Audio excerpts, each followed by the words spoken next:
오늘 말씀의 제목을 한번 따라 하실까요? 왜 성령 세례가 필요한가? 왜 성령 세례가 필요한가? 이런 제목으로 말씀 은혜를 나누기를 원합니다. 어느 교회 권사님이 한 분이 계시는데 늘 새벽 예배를 한 번도 빠지지 않고 지키시는 권사님이었습니다. 그런데 이 권사님에게는 좀 특별한 생리 현상이 있는데 혹시 여러분 가운데도 그런 분 계세요? 화장실 가고 싶은 신호가 오면 5분, 늦어도 10분 내에 해결을 해야지 이거 그 시간 안에 해결하지 않으면 대형 사고가 터지는. 제가 그 TV에 가서 이제 이런 설교를 하다가 물어봤더니 혹시 나도 그렇다. 우리 교회 성도들 예 알았습니다. 손은 안 들고 계세요.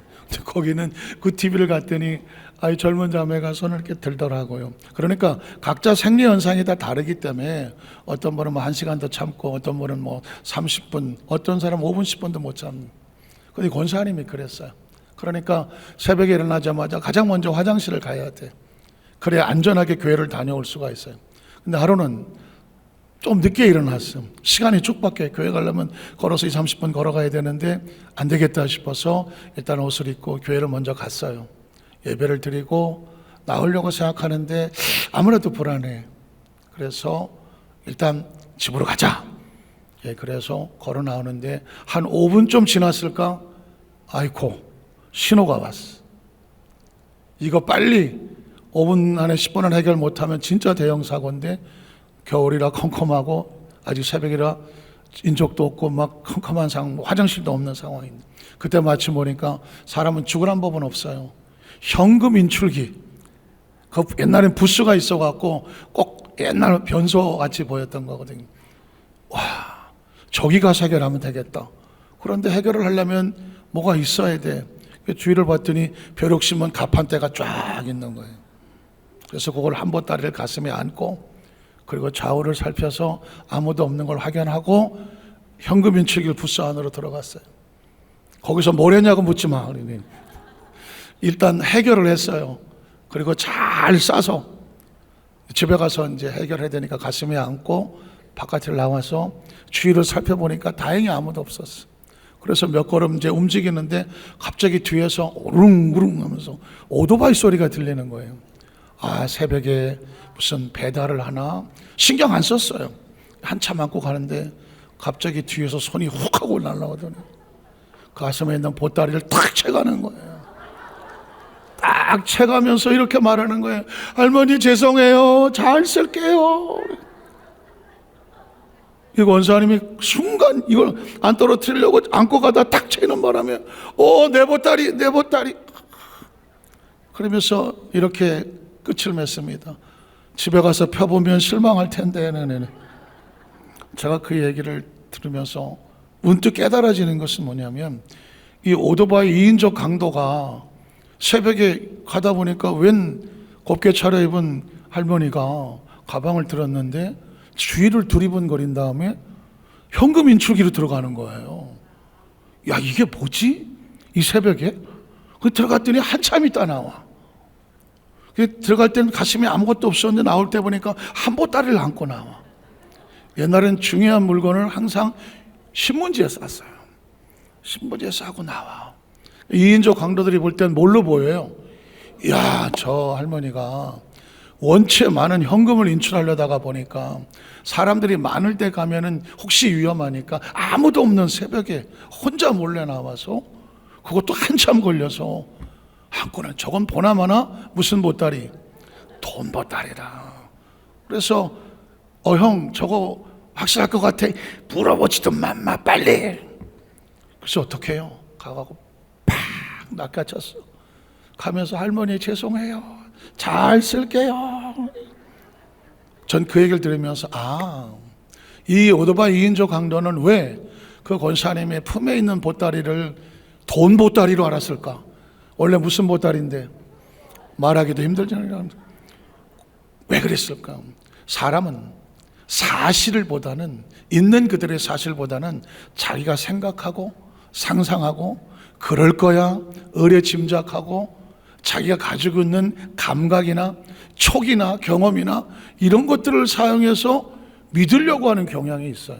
그러니까 믿는다는 단어만큼 추상적인 단어는 없어요. 내가 그걸 믿어 하지만 무슨 기준으로 믿는지를 몰라요. 각자 자기 머릿속에 있는 자기 기준으로 믿는 거예요. 그래서 제가 그 전에 그런 얘기를 드렸죠. 문지방에 조그만 못이 하나 튀어나와 있는데 이렇게 보니까 이 파리가 저기 앉아있네. 그래서 딱 쳤어요. 근데 따가워요. 왜 그럴까요? 못이니까. 그런데 뭐라고 말해요? 파리인 줄 알고 딱 쳤는데 따가워. 이 파리인 줄 알았는데 벌이네. 이해가 되시겠어요? 자기가 가지고 있는 생각을 안 놓치려고 해요. 비슷하게 저건 파리였어. 파리가 아니라 비슷하게 생각, 벌로 생각하는 거죠. 인생의 삶을 살아가면서 내가 과연 믿는 게 정확한 기준으로 내 눈으로 보고 내 귀에 들리고 내가 이거 결정하는 이게 맞나? 이 기준은 상당히 조심스러운 거예요. 만약 그 기준이 잘못되는 경우에는 돈 보따리인 줄 알고 들어갔더니 자, 여러분 오늘 성경 본문 속의 주인공은 베드로예요. 베드로는 예수님을 과연 어떻게 믿었을까 하는 거죠. 예수를 믿는다는 단어는요, 추상적이라고 말씀했어요. 사람들은 각자 자기가 믿는 예수가 달라요. 여러분은 예수님을 어떻게 믿습니까? 어떻게 생각하십니까? 라고 물으면 다 똑같이 대답할 것 같지만 다 똑같하지 않아요. 왜냐하면 각자 기준과 생각과 상황에 따라 난 예수님을 이렇게 믿습니다 라고 말하기 때문이죠. 우린 첫 번째로 베드로는 예수를 어떻게 믿었을까? 자기 자신의 유익을 위해서 예수를 따라다녔던 베드로의 모습을 발견합니다. 설마 예수님의 수제자인데 베드로가 설마 그럴 리가 있을까요? 성경에 보면 베드로가 행동하고 말하는 것을 보면 이 사람은 처음부터 예수를 구주로 믿고 따라다니는 사람은 아닌 걸로 나옵니다. 첫 번째는 뭐냐면 너희는 나를 누구라고 하느냐. 한번 따라하시죠. 너희는 나를 누구라고 하느냐. 이 질문은 예수님께서 제자들에게 하신 질문이에요. 뒤집어 말하면 예수님도 도대체 사람들이 그렇게 많이 나를 따라다니고 믿는다고 하는데 제자들도 나를 따라다니는데 도대체 너희 눈에 나는 어떻게 보이느냐. 어떻게 생각하세요? 예수님도 알고 싶은 거예요. 너의 눈에, 당신의 눈에 난 어떤 존재로 느껴집니까? 자, 그래서 마태복음 16장 13절 이하에 보면 이런 질문이 나오는 거죠. 예수께서 빌립보 가이사 지방에 이르러서 제자들에게 물어 이르시되 그 많은 사람들이 나를 따라오고 만나고 말씀 듣고 오병의 기적도 체험하고 치유도 받고 갔는데 그 사람들이 인자를 누구라고 하더냐라고 묻습니다. 굉장히 중요한 인사이트가 있죠. 예수님도 우리가 예수님 어떻게 생각하는지를 알고 싶은 거예요. 그랬더니 뭐라고 말합니까? 그 다음 절에 보니까 더러는 사람들이 이렇게 그분은 침례 요한 같은 사람 아닙니까? 더러는 엘리야 같은 그 능력의 선지자 아닙니까? 또 어떤 이는 에레미야 선지자처럼 나라에서 눈물로 기도한 선지자 아닙니까? 여러분 공통적인 단어가 뭘까요? 선지자. 그러니까 사람들은 예수를 따라다녔지만 예수를 그리스도라고 믿지 않았어요. 다 선지자 중에 하나 정도일 거라고 믿었습니다. 묻기 전까지는 몰랐어요. 물어보니까 다 딴 생각을 있어요. 엘리야일 거야. 에레미야겠지. 무슨 소리야. 침례 요한이겠지. 충격적인 장면입니다. 자, 그랬더니 그 다음 절에 보면 이번엔 예수님께서 이렇게 물어요. 그러면 3년 반이나 나를 따라다니고 있는 너희 제자들, 너희 눈에 난 어떻게 보이냐? 너희는 나를 누구라고 하느냐? 이렇게 묻습니다. 그런데 그 다음 절에 보면 답이 없어요. 제자들이 아무런 답을 못합니다. 왜 그랬을까요? 제자들도 그렇게 믿었다는 거예요. 에레미야나 엘리야나 세례 요한이나 그 중에 하나겠지. 그들이 따라다니는 예수를 구주로 고백하지 못해요. 그냥 훌륭한 선지자 중에 하나라고 생각했습니다. 그때 저 유명한 마태복음 16장 16절에 베드로가 한 방을 날리죠. 공전의 히트를 하나 칩니다. 이렇게 말하죠. 시몬 베드로가 대답하되 이르되 주여 주는 그리스도시요 살아계신 하나님의 아들입니다. 이게 마태복음 16장 16절을 아주 특별하게 만든 신앙의 고백이죠. 이 고백이 선지자, 에레미야, 엘리야 아닌 거예요. 주는 그리스도시요 살아계신 하나님의 아들입니다. 엄청난 신앙의 고백이죠. 이 고백으로 인하여 베드로는 칭찬도 받고 이 고백 위에 교회를 세운다고 말합니다. 자, 그 다음 절에 보면 베드로가 고백하죠. 그리고 예수님이 칭찬하죠. 예수께서 대답하여 이르시되 바요나시마는 내가 뭐가 있도다? 복이 있도다. 그런데 이것을 내게 알게 하니는 혈육이 아니라 하늘에 계신 내 아버지. 여기 아주 냉정하게 말합니다. 베드로는 말하기를 주는 그리스도시요 살아계신 하나님의 아들입니다고 말했는데 예수님이 또 복이 있다고 말했지만 이렇게 말합니다. 네 생각이 아니야. 네가 머리가 좋아서 한 게 아니고 혈육, 너를 낳아준 아버지 어머니가 가르쳐준 것도 아니야. 무슨 학교 선생가 가르쳐준 거 아니라고. 네 생각이 전혀 아니라고. 누구 생각이에요? 하늘에 계신 내 아버지가. 그러니까 하나님은 그 순간에 베드로에게 이 신앙의 고백을 하게 하신 것 뿐인 거예요. 만약에 베드로가 이게 자기 생각에 자기 신앙 고백이었다면 그 이후의 행동을 보면 그런 행동을 할 수가 없어요. 자, 그래서 그 다음 절에 보면 이 고백이 얼마나 중요하냐면 예수님께서 이 고백 위에 교회를 세운다고 말하죠. 또 내가 내게 이르노니 너는 베드로다. 자, 내가 이 반석 위에 내 교회를 세우리니. 교회는 어디에 세워지느냐? 신앙 고백 위에 세워집니다. 그래서 음부의 권세가 이기지 못하리라. 내가 천국 열쇠를 내게 주리니 내가 땅에서 무엇인지 매면 하늘에서 매일 것이고 내가 땅에서 무엇인지 풀면 하늘에서 풀리라 하시고 이에 제자들에게 경고하사 자기가 그리스도인 것을 아무에게도 이르지 말라. 이렇게 끝나면 해피엔딩입니다. 그런데 그 다음 절을 보면 예수님께서 이렇게 말해요. 내가 고난을 당할 거야. 자, 지금 제가 성경을 잘라서 여기저기 갖다 붙이지 않아요. 똑같은 상황이 이어지는 시간대 속에 벌어지는 거예요. 이런 해피엔딩으로 끝나야 되는데 예수님께서 거기서 내가 고난당할 거야 라고 말합니다. 21절에 보면 이때로부터 예수 그리스도께서 자기가 예루살렘에 그 당시 유대교 장로들과 대상들과 서기관들에게 뭘 받아요? 많은 고난을 받고 심지어 어떻게 돼요? 죽임을 당하고 제3일에 살아나야 될 것을 제자들에게 비로소 이제는 내가 얘기해도 되겠다라고 나타나셨습니다. 자, 그러면 예수님이 고난당하고 죽임을 당하고 그렇지만 3일에 부활했다고 믿으면 믿음의 사람들이었으면 예수님의 부활을 기대해야 되지 않아요? 그런데 베드로의 반응은 달라요. 그 다음 절에 보면 베드로가 항변하고 예수님의 책망을 받습니다. 22절에 보면 이 소리를 듣고, 잘 들어보시고 다시 기억합니다. 고난받을 거야. 죽임을 당할 거야. 그러나 나는 다시 살아날 거야. 그때 만나자. 이런 말이거든요. 근데 베드로가 그 소리를 듣자마자 예수를 뭐하고? 붙들고. 상상해 보세요. 어디를 붙들었을지 상상해 보세요. 그리고 항변하여, 항의하고 막 자기 의견을 변명하여 항변하여 이르되 주여 그리하지 마옵소서. 이 일이 결코 주께 일어난다 일어나지 않는다. 일어날 수 없습니다. 절대 그렇게 할 수 없어요. 아마 제가 맨날 영화 감독하고 싶다는 이유는 베드로가 순간 막 입에 거품 물고 얼굴이 울그락불그락 해갖고 어디를 붙잡았을 것 같아요. 좀 이따가 일단은 겉으로 보면 베드로가 예수님을 얼마나 끔찍하게 생각했는지, 고난당하시면 안 돼요, 죽으시면 안 돼요, 끔찍히 생각하는 것 같지만 어디를 붙잡았냐에 따라서 베드로의 속마음이 나오는데 어디를 붙잡았냐면 멱살을 붙잡습니다. 베드로가 예수님의 멱살을 어느 성경에 보면 멱살을 붙잡았다고 나와요. 사람이 언제 멱살을 붙잡아요? 절대 함부로 남의 멱살 붙잡을 수 없어요. 얼마나 다급하고 급하고 거의 지금 뭐 이성을 잃고 이거 안 돼!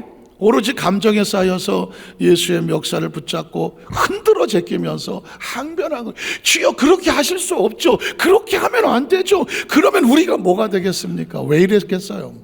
베드로와 제자들은 마태복음 26장에 보면 옥합을 깨어 예수의 발을 뜯겼던 여인이 옥합을 깨뜨릴 때 뭐라 그랬어요? 이 아까운 걸 갖다가 허비했다고. 그 당시 제자들은 모임은 뭐였냐면 예수님께서 말이야 엄청난 능력으로 이스라엘 유대를 식민지에서 건져내고 로마를 멸망시키면 아마 예수님이 로마의 황제가 되실 거야. 그러면 우리가 제자들 아니야? 우리가 이렇게 열심히 따라다녔으면 영의정, 좌의정, 넘버 2, 넘버 3는 누가 될 것 같아? 앉으면 그 생각했다는 겁니다. 심지어 어떤 어머니는 아들을 둘을 데려와서 주의 나라가 임하게 할 때 양 우편 좌편에 우리 아들을 세워주세요. 로비까지 했다는 거예요. 여기서 하고 싶은 얘기는 뭐냐면 베드로는 예수를 자기의 목적과 이유를 위해서 따라다녔지 예수를 위해서 하나님의 아들인 걸 믿고 따라다닌 건 아니었다. 어떻게 할 수 있느냐? 그 다음 절에 보면 이렇게 말하죠. 예수께서 돌이키시며 베드로에게 이르시되 사탄아 내 뒤로 물러가라고. 조금 아까까지 주는 그리스도시요 살아계신 하나님의 아들이라고 칭찬받고 신앙 고백 위에 교회를 세우겠다고 했는데 그 입술로 그 베드로가 하는 이야기를 듣고 이렇게 말합니다. 사탄아 내 뒤로 물러가라. 너는 나를 뭐하게 하는 거죠? 넘어지게. 내가 로마의 황자나 되려고 온 게 아니다. 내 나라는 이곳에 있지 않다. 하나님 나라는 땅에 있지 않다. 그랬는데 그러면서 그 다음 절은 더 무섭습니다. 내가 하나님의 일을 생각하지 않고 네가 하나님 일을 생각하지 아니하고 무슨 일을 생각해요? 사람의 일을 뒤집어 말하면 네가 나를 따라다니는 이유는 그 한 나라의 뭐 어떤 높은 자리나 얻으려고 따라다녔구나. 하나님의 일은 전혀 생각하지 않는구나. 베드로의 심장을 찌르고 핵심을 찌르는 겁니다. 우린 여기서 이쯤 생각하면 도대체 나는 예수를 왜 믿나? 내가 믿는 예수는 나에게 어떤 존재인가? 우린 정확한 신앙 고백이 필요하고요. 우리 신앙에 대한 어떤 것을 정확히 한번 점검해 볼 필요가 있어요. 왜냐하면 예수를 수제자라고 따라했던 베드로가 지금 한 방에 찔리고 있어. 넌 도대체 누구 일을 생각하느냐? 그랬더니 베드로의 말 한마디가 예수님 말하죠. 넌 지금 하나님을 생각하지 않잖아. 사람 일을 생각하잖아. 이 상태로 평생 예수를 따라다닌들 어떻게 생각하겠어요? 좀 일이 잘 되면 아이고 할렐루야 하지만 좀 어려우면 에이 모르겠다 도망가지 않겠어요? 우리 여기서 진짜냐 가짜냐가 어디서 갈라지냐면 예수를 믿는다는 것은 너 자신을 위해서 예수를 믿느냐? 아니면 하나님의 나라를 위해서 네가 기꺼이 사명자로 헌신자로 예수를 믿느냐? 이런 질문을 우리에게 하고 있는 거거든. 안타깝지만 이 베드로는 마태복음 26장에 보면 속내를 비치고 부인하고 도망칩니다. 우리는 사실 퀘션이 있지 않아요? 아니 예수를 3년 반이나 따라다녔고 수제자인 그 베드로가 왜 예수를 부인할까? 왜 부인했을까? 그것도 한두 번도 아니고 3번이나 부인하고 도망쳐버리잖아요. 왜 그랬을까? 이유는 딱 하나예요. 베드로는 자기 자신을 위해서 예수를 따라다닌 거예요. 자기 목적을 위해서 예수를 따라다닌 거예요. 그런데 그 목적이 눈앞에서 무너져 내리는 걸 보니까 아, 내가 그동안 잘못 따라다녔구나. 한순간에 도망을 치고 부인합니다. 그래서 가슴 아픈 장면이 마태복음 26장 40절 이하에 보면 제자들에게 오사 그 자는 것을 보시고, 마태복음 26장은 겟세마네 동산의 기도 장면이에요. 그 자는 것을 보시고 베드로에게 말씀하시되 너희가 나와 함께 1시간도 이렇게 깨어 있을 수 없더냐. 지금 마태복음 26장은 겟세마네 동산에 예수님께서 처절하게 지금 기도하시는 내용입니다. 예수님도 이렇게 기도하셨어요. 할 수만 있으면 이 잔을 내게서 옮겨주십시오. 이게 사람의 일이잖아요. 예수님도 그렇게 기도하셨어요. 할 수만 있으면 이 잔을 내게서 옮겨주십시오. 사람의 일이에요. 그런데 누구 뜻대로 맛이 없고 내 뜻대로 맛이 없고 누구의 뜻대로? 아버지의 뜻대로 되기를 원합니다. 하나님의 일을 생각하는 거죠. 때로 우리는 기도란 뭐냐? 내 뜻이 이루어지는 것이 아니라 누구의 뜻이? 알기는 떨어지게 잘 아시는 상황이거든요. 기도에 대한 정확한 정의가 있어야 돼요. 기도는 뭐냐면 물론 내 문제가 다급하고 급하긴 하지만 그래서 빨리 여기서 빠져나가고 싶지만 그 상황 속에 갖고 계시는 하나님의 뜻이 무엇인지를 발견하시기를 주님의 이름으로 축복합니다. 크리스찬의 평생의 숙제가 뭐냐면 어떤 상황이 딱 벌어졌을 때 예수님처럼 나 이거 빨리 벗어나고 싶어요. 힘들고 어려워요. 슬프고 막 괴로워 죽을 지경이에요. 한단 말이죠. 그런데 하나님께서 예수님 이렇게 말합니다. 그러나 이 상황 속에서 내가 빠져들고 몰입하고 감정의 포로가 되지 않게 하시고 이 상황 속에서 나를 향하여 갖고 계시는 하나님의 뜻이 이루어지게 하여 주시옵소서. 한번 고백해 볼까요? 이 상황 속에서 나를 향하여 이루기를 원하시는 하나님의 뜻이, 아버지의 뜻이 이루어지게 하시옵소서. 이 고백을 가지고는 절대로 넘어지지 않아요. 예수님도 세 번이나 기도하고 일어서시면서 제자들이 부탁했던 게 뭐예요? 베드로, 야고보, 요한, 나를 위해서 좀 기도해줘. 그런데 한 사람도 깨어 기도하지 못했거든요. 나는 피곤해서 조는 줄 알았어. 뭐 그럴 수 있지, 뭐 겟세마네 산기도 올라가서 뭐 별 특별한 목적도 없으면 조는 거지 뭐. 예수님 와서 보니까 또 졸고 앉아있네. 1시간도 못 깨었겠냐. 베드로가 졸 수밖에 없는 이유, 목적이 없어. 희망도 없어. 예수를 따라다니면서 뭐 한 자리 하려고 따라다녔는데 예수님이 저렇게 피투성이로 나가 떨어서 고민하고 죽겠다고 저러고 있으니 베드로가 무슨 희망이 있겠어. 그러니 72절에 보면 베드로가 이럴 수밖에 없는 거죠. 베드로가 맹세하고 또 부인하여 이르되 나는 그 사람을 알지 못한다. 성경 속에서 가장 비참한 장면이 뭘까요? 예수님께서 빌라도 뜰에서 묶여 고난을 당할 때 베드로가 그 뜰에 숨어 들어옵니다. 또 질문할게요. 도대체 베드로는 예수를 모른다고 부인하기 전에 이미 도망간 사람이거든요. 제자들 다 도망갔어요. 그런데 어떻게 그 고난의 자리에 베드로가 몰래 숨어 들어왔을까? 목사 오늘 설교가 겁나 어렵습니다. 베드로가 거기 왜 들어왔는지 어떻게 알아요? 그러실 수도 있는데 전 지금 베드로의 심리를 같이 생각해 보려고 하는 거예요. 이제 다 포기하고 도망간 베드로가 몰래 숨어서 그 뜰에, 예수님 묶여있는 그 뜰에 몰래 숨어 들어와서 뒤집어 쓰고 모닥불에 새벽이 추우니까 이러고 앉아있는 거예요. 왜 그랬을까? 이유는 딱 하나. 그렇게 내가 그물도 던져버리고 고깃배 던져버리고 3년 반이나 따라다녔는데 예수님이 저렇게 피투성이 나가 떨어서 도망을 치려니까 세월이 아까워. 혹시 예수님께서 마지막 반전이 있지 않을까? 갑자기 거기서 하늘의 천사들을 불러서 로마를 뒤집어 버리고 다시 짠 하고 반전을 일으키면 그때 누가 옆에 있어야 돼? 내가 있어야지. 그래야 내가 옆에 따라다니는 거 크게 뭐라도 한 자리 할 거 아니야. 아마 그랬을 것 같아요. 나중에 만나서 물어봐야 되겠지만 그렇지 않고서는 그 자리에 목숨을 걸고 나와 있을 이유가 없어요. 그런데 반전은커녕 예수님은 피투성이로 이틀에 있고 그때 한 계집종이 이렇게 말하거든요. 이 사람 예수님 따라다니는 거 내가 본 것 같아요. 그때 베드로가 정신이 번쩍 들죠. 내가 여기 있을 자리가 아니구나. 내가 미쳤지. 여기 내가 왜 왔어? 어떻게 해요? 벌떡 일어나서 말하죠. 눈을 보라리면서 뭔 소리야? 저도 눈깔 크게 뜨면 무섭긴 한데 그냥 뭔 소리야? 난 예수 몰라 하고 빨리 도망쳐 나가는데 또 한 사람이 말하죠. 이 사람 그 예수랑 다니고 내가 봤어요. 나 모른다니까. 마지막 문 앞에 빠져나갔더니 한 계집종이 또 말하잖아요. 이 사람 말투가 저 갈릴리 말투인데 예수하고 말투가 같아요. 그때는 이제 이성을 잃었어. 뭐라고 하는지 아십니까? 맹세하고 또 부인하고 저주하고 침을 뱉어가면서 나 예수 모른다고 펄펄 뗍니다. 나는 그 사람을 알지 못하노라. 조금의 곁에 섰던 사람들이 나와 베드로에게 이르되 너도 진실로 그 도당이라 내 말소리가 너를 표명한다 하거늘. 그가 설마 이런 단어가 나올 것 같았어요? 어떻게 베드로가 예수님을 저주하냐고.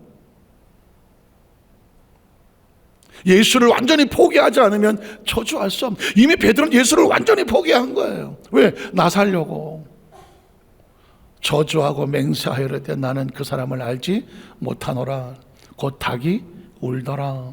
이에 베드로가 예수의 말씀에 닭 울기 전에 내가 3번 나를 부인하리라 하시며 생각나서 밖에 나가서 심히 통곡. 또 물어볼게요. 베드로는 통곡을 왜 했을까?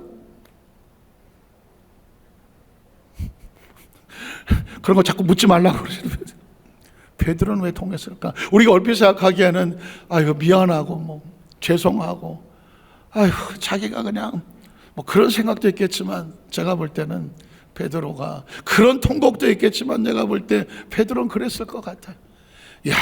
역시 아무것도 없었어. 반전도 없고 내가 지난 3년 반 동안 따라다녔던 게 다 꽝이야. 앞으로 내 인생 어떡해? 자기 인간적으로 따랐던 모든 것이 눈앞에서 사라져갔다고 생각하니까 처절한 절망이 아니겠어요? 사랑하는 성도 여러분, 전 여러분에게 도전했어요. 우리가 믿는 예수가 어떤 분인가? 난 예수를 어떻게 믿나? 어떤 목적으로 예수를 따라다니는가? 왜냐하면 예수에 대한 정확한 인식이 없으면 열심히 뭘 한 거는 같아. 그런데 그 결과가 열매가 잘못 예수를 믿으면 그 결과는 베드로처럼 아무것도 없어요. 내 욕심과 내 만족으로 위해서 예수를 믿었는데 내 욕심과 만족이 이루어지지 않을 때 그 처절한 절망과 무너짐, 이게 신앙의 딜레마인 거예요. 제가 어떤 그 글을 하나 읽었는데 구렁이란 놈이 하나, 뱀이 이렇게 가다가 어느 그 목공소 옆을 지나갔는데 목공소 옆에 뭐가 하나 물건이 있었어요. 거기 툭 쳤어요. 그랬더니 그 물건이 뚝 떨어지면서 뱀에게 상처를 입혔어요. 그 뱀이 화가 났어요. 아니, 나를 건드릴 게 있다고? 딱 보니까 뭐가 하나가 나를 쳤는데 엎어져 있어. 그래서 그거를 뱀이 똘똘 말았어. 뭘 말았을 것 같아요? 톱이었어, 톱. 톱이 있다가 툭 떨어지면서 뱀에게 상처를 입혔어. 그러니까 뱀이 그걸 보고 이 시기가 나한테 덤벼들어? 그래갖고는 이 톱이라는 것에 대한 인식이 없어. 감히 나를 건드렸고 내 몸에 상처를 냈다는 것 때문에 그 구렁이가 톱을 끌어안았어. 너 한번 죽어봐, 시기야. 똘똘 말았어. 힘을 줬어. 그런데 아파. 이쪽으로 해. 이게 덤비네. 어떻게? 다 세게 감았어. 있는 힘을 향해서 다 감았어. 조금 있다가 우두두둑 하더니 그 뱀이 다 토막나서 죽었어. 무슨 얘기를 하고 싶어 할까요? 원래 목적은 사실상 마음에 어떤 분노가 나올 때 절대 그 분노와 싸우지 마라. 분노는 톱날과 같다. 내가 그 분을 어떻게든지 내 마음으로 이기려고 그 분을 감싸고 막 조일수록 상처는 누가 받는다? 내 몸은 내가 죽이는 거야. 그때 조금 아팠을 때 툭 치고 지나갔으면 뱀은 살았지. 그걸 붙잡고 죽자 사자 덤비다가 토막은 누가 났어? 뱀이 난 거니. 그러나 또 다른 관점에서 바라보면 이 본질이 뭔지를 알았어야 되는데 그 본질은커녕 내 성질과 감정으로 끌어안고 덤벼서 죽어 하고 죽었다가 죽기는 누가 죽었어요? 뱀이 죽은 거죠. 우리의 신앙생활, 우리의 삶의 현장 가운데 본질을 안다는 것, 정확히 안다는 것은 이렇게 중요한 거예요. 대부분 사람들이 그냥 자기 본대로 느낀 대로, 생각한 대로, 감정대로 계속 내가 맞을 거야, 나만 맞다고 그 톱날을 끌어안고 덤벼들다가 자기가 피투성이로 상처 입고, 베드로는 예수를 자기를 위해서 믿고 자기 믿음을 가지고 덤비고 하다가 무너지고 말았다는 거예요. 자, 그러면 오늘날 왜 성령 세례가 필요할까? 이 무너지고 상처 입은 베드로를 회복시키는 것이 바로 성령님이었어요. 성령 충만한 능력으로 새롭게 무장하는 베드로. 그래서 유명한 요한복음 21장에 이런 질문이 나오죠. 한번 따라 하실까요? 내가 나를 사랑하느냐? 사실상 요한복음 21장을 보면 사실은 너무 아프고 힘들어요. 왜냐하면 예수님이 부활하셨다는 소식이 들려왔어요. 제자들은 와, 예수님이 부활하셨대. 그 여자 제자들과 제자들이 예수를 만나고 찾아가요.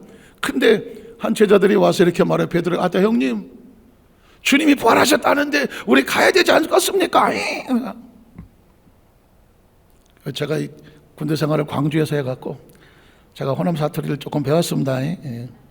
너무 분위기가 무거운 것 같아갖고. 그러니까 베드로가 거기서 뭐라고 말하는지 아세요? 난 안 가. 전 충격이었어요.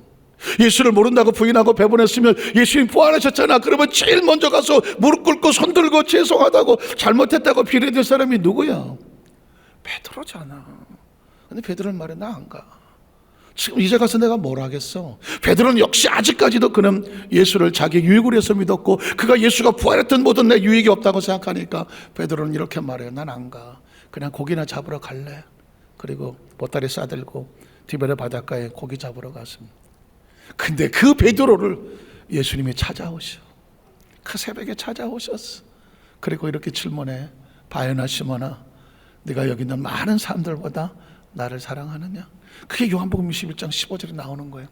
요한의 아들 시몬아, 내가 이 사람들보다 나를 더 사랑하느냐 하시니 이르되 주님 그러하나이다. 내가 주님을 사랑하는 줄 주님께서 아시나이다.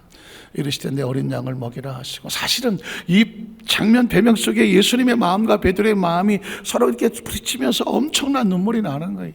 그저 죽이고 싶어도 막 성이 안 찰 것 같은 베드로를 찾아오셔서 기껏 하신다는 게 예수님이 너 아직도 나 사랑하니? 라고 묻더라고. 근데 중요한 단어가 뭐냐면 여기 있는 많은 사람들보다 너 나를 사랑하니? 근데 제 눈에는 어떻게 들리냐면 너 예전에 너 자신을 위해서 나를 따라다녔잖아. 그리고 도망쳤잖아. 나 필요 없다고. 그런데 너 아직도 너 자신을 위해서 그렇게 사니? 혹시 네가 너 자신보다 나를 더 소중히 여기고 내가 내게 맡겨주는 사명을 감당할 수 있어 주겠니? 라고 묻는 것처럼 느껴져요. 네가 나를 사랑이란 이런 거예요. 내 마음대로 나 원하는 대로 해줘. 베드로는 이렇게 사랑을 했다고 하면 예수님은 이렇게 말합니다. 네가 원하는 것이 아니라 하나님 아버지가 원하는 것을 네가 해줄 수 있겠니? 이게 사명인 거죠. 베드로가 거기서 주님 앞에 거꾸로집니다. 자, 그런데 뭐가 없냐면 사명을 감당할 힘이 없어요. 육신이 연약해요. 마음은 원하는데 육신이 연약해 되지를 않아요. 그래서 예수님께서 베드로에게 말씀하셨던 것이 뭐냐면 성령 세례를 받으라는 겁니다. 사도행 1장 4절 5절에 보면 사도와 함께 사도 다 도망갔던 사람들이에요. 그들을 회복을 시키기 위해서 주신 약속이 뭐냐면 그들에게 분부하여 이르시되 예루살렘을 떠나지 마라. 예루살렘이란 그 당시 성전이죠. 교회죠. 예배죠. 약속이죠. 예루살렘 떠나지 말고 내게서 들은 바버리 약속하신 것을 기다려. 약속하신 게 뭘까요? 요한복음 14, 15, 16에 나오는 보혜사 성령입니다. 파라클리토스라고 말하는 성령님을 약속하셨고, 그래서 요한은 물로 침례를 베풀었지만 너희는 몇 날이 못 돼요. 무엇으로? 성령으로 침례를 받으리라. 그래서 성령 세례라고 하는 것은 그냥 무슨 열심히 신앙생활하고 기도하는 사람들 받는 특별한 은사나 목사님들이라 하는 이런 은사가 아니에요.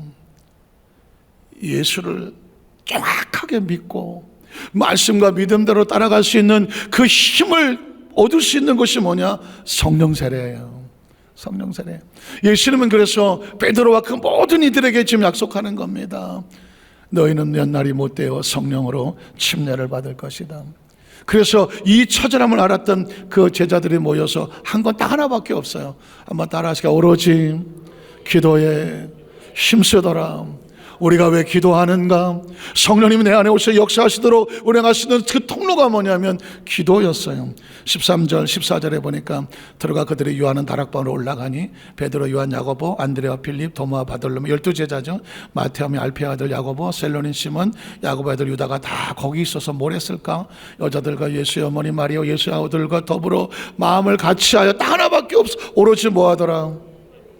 왜 오로지 다른 것도 많은데 왜 기도에 힘썼을까요? 다시는 도망치고 싶지 않아서, 다시는 무너지고 싶지 않아서, 다시는 주님 앞에서 부끄러운 모습이 되고 싶지 않아서, 예전에는 내 마음이 안 든다고, 아니면 내 생각과 다르다고, 나 바쁘다고, 나 힘들다고 도망을 쳤던 예수님의 제자들이 이제 내가 예수를 부활의 주님을 만나고 나니까 다시 도망치고 싶지 않아. 다시 세상에 빠져들고 싶지 않아. 다시 하나님을 떠나서 내 만족과 내 마음으로 살고 싶지 않아. 그게 얼마나 비참하고 힘든지를 알아. 그래서 그들이 원하는 건 성령님, 성령님, 다시는 내가 넘어지지 않도록 나를 붙잡아 주십시오. 성령을 부어 주십시오. 하기 위해서 한 건 딱 하나, 오로지 기도에 힘쓰더라. 그 결과에 따라서 사도행전 2장 1절로 4절에 보면 성령의 충만함이 있는 거예요. 아까 말씀드렸지만 사도행전 2장 1절로 4절은 오순절날 성령 강림한 사건인데 이게 바로 여기서 교회가 탄생을 해요. 여기서 베드로와 120문도가 전혀 다른 존재가 돼요. 읽어볼까요? 오순절날 이미 이름에 그들이 다 같이 한 곳에 모였더니 호련히 하늘로부터 급하고 강한 바람 같은 소리가 있어 그들이 앉은 온 집에 가득하며 마치 불의 혀처럼 갈라지는 것들이 그들에게 보여 각 사람이 하나씩 임하여 있더니 그들이 다 성령의 무엇을 받고 충만함을 받고 성령의 말하심을 따라 다른 언어들도 말하기를 시작하더라. 방언의 역사가 나타났다고 합니다. 아까 말씀드렸지만 사도행전 2장 1절로 4절은 순복음교회의 출발입니다. 순복음교회 출발 전에 교회의 출발입니다. 여기서 교회가 출발합니다.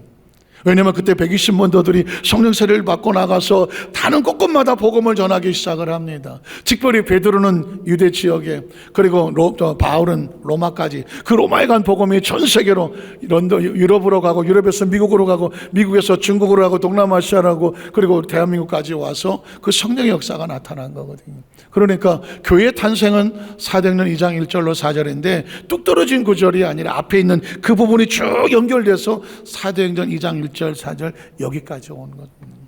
예수님을 구주로 믿으시면 아멘 하시기를 바랍니다. 이제 저와 여러분의 마음속에 자, 예수를 믿기 위해서 하나님의 자녀가 됐어, 성령 세례를 우리가 간절히 사모했어, 성령을 받으면 무슨 일이 벌어질까요? 4장 3장 6절로 10절에 보니까 베드로가 이렇게 말해요. 베드로가 이르되 은과 금은 내게 없거니와. 사실 베드로는 예수님의 제자들은 은과 금을 얻으려고 따라다닌 거거든. 자, 예수를 따라다니면 그물을 오른편에 던져라 했더니 막 고기가 잡히지는 않나. 사람들 막 귀신을 쫓아내고 병들 고치니까 구름대같이 따라다니지는 않나. 오병이의 기적의 역사가 나타나니까 먹는 건 걱정이 없을 것 같고, 이거 뭐 예수만 따라다니면 팔자가 풀릴 것 같거든. 그렇게 따라다녔는데 은과 금은 무슨 고사하고 예수가 비참하게 십자가에 끌려가서 죽고 그 모습 통해서 도망을 쳤었거든. 그런데 성령 세례를 받고 나니까 베드로에게 강력한 하나님의 임재가 임하고 새로운 생각과 사고가 들어. 은과 금이 중요하지 않아서 지금 내 안에 있는 새로운 것이 있어. 그게 베드로의 고백이에요. 근데 이 구절은 뚝 떨어져 있는 것이 아니라 성령 세례를 받고 나서 어떻게 변화됐는지를 보여주는데, 베드로가 이렇게 말하죠. 은과 금은 내게 없거니와 내게 있는 이것을 내게 주노니. 도대체 뭐가 있는데? 나사렛 예수 그리스도의 이름이 있는 거예요. 한번 따라하죠. 나사렛 예수 그리스도의 이름. 예수의 이름, 예수의 이름. 베드로는 깨달았습니다. 예수의 이름이 내 안에 생명이구나. 예수의 이름이 내 안에 능력이구나. 예수의 이름이 나의 삶의 모든 본질이구나. 나는 나를 위해서 예수를 믿는 것이 아니라 예수의 이름을 위해서 내가 그리스도의 제자가 되고 축복의 통로가 돼야 되겠구나. 그렇게 통로가 되어지니까 놀랍게도 이런 고백이 나오죠. 나사렛 예수 그리스도의 이름으로 일어나 걸을지어다. 그랬더니 이 나면서 안전벨 있던 안전벨이가 일어나서 어떻게 돼요? 오른산을 잡아 일으키니 발과 발목이 곧 힘을 얻고 뛰어서서 걸으며 그들과 함께 성전으로 들어가면서 걷기도 하고 뛰기도 하며 하나님을 찬송하니, 모든 백성이 걷는 것과 하나님을 찬송함을 보고 그가 본래 성전 미문에 앉아 구걸하던 사람인 줄을 알고 그 일어난 일로 인하여 심히 놀랍게 여기며 놀라니라. 여러분 놀라십니까? 혹시 안진뱅이가 일어난 것에서 놀라십니까? 저는 제 눈엔 이렇게 보여요. 불과 얼마 전까지만 해도 예수를 모른다고 부인하고 배반하고 도망을 쳐 피투성이로 저 디베라 바닥에서 밤새도록 고기나 잡던 베드로에게 말씀대로 다시 한번 성령을 충만함을 받고 일어서니까 어떤 일이 벌어지냐면 피투성이로 늘어졌던 베드로가 걷는 거야. 베드로가 뛰는 거라고. 베드로가 날아가는 거라고. 이 성령 세례는 어떤 체험이 아니에요. 한 인간의 존재를 바꿔버리는 거예요. 생각을 바꿔버리고요, 운명을 바꿔버리고요, 삶의 목적을 바꿔버리고 가치를 바꿔버리는 거예요. 저는 우리 여도서 한살교회 모든 성도들의 삶의 현장 가운데 그동안 혹시 많이 힘들었을 수도 있어요. 베드로처럼 고민하고 갈등하고 뭐 왔다 갔다 했을 수도 있어요. 기억하세요. 오늘 우리 다시 오순절 성령 강림 우리에게 그런 약속을 주는 거예요. 괜찮아. 흔들릴 수 있어. 넘어질 수도 있고 부인하고 배반을 도망쳤을 수도 있어. 그러나 네가 다시 나를 사랑하고 너를 위해서가 아니라 이제는 예수 그리스도를 위해서 네가 다시 하나님의 성령과 함께 출발한다고 하면 내가 너의 능력이 되어줄게. 내가 너의 치료가 되어줄게. 너의 회복이 되어줄게. 축복이 되어줄게. 너의 구원자가 되어줄게. 이게 바로 성령서의 필요성입니다. 우리 여도산사교회 성도들이 다시 한번 성령님과 함께 새롭게 또 새롭게 출발하는 은혜 역사가 함께 하시기를 주님의 이름으로 축복합니다. 기도하겠습니다. 전능하신 하나님 아버지,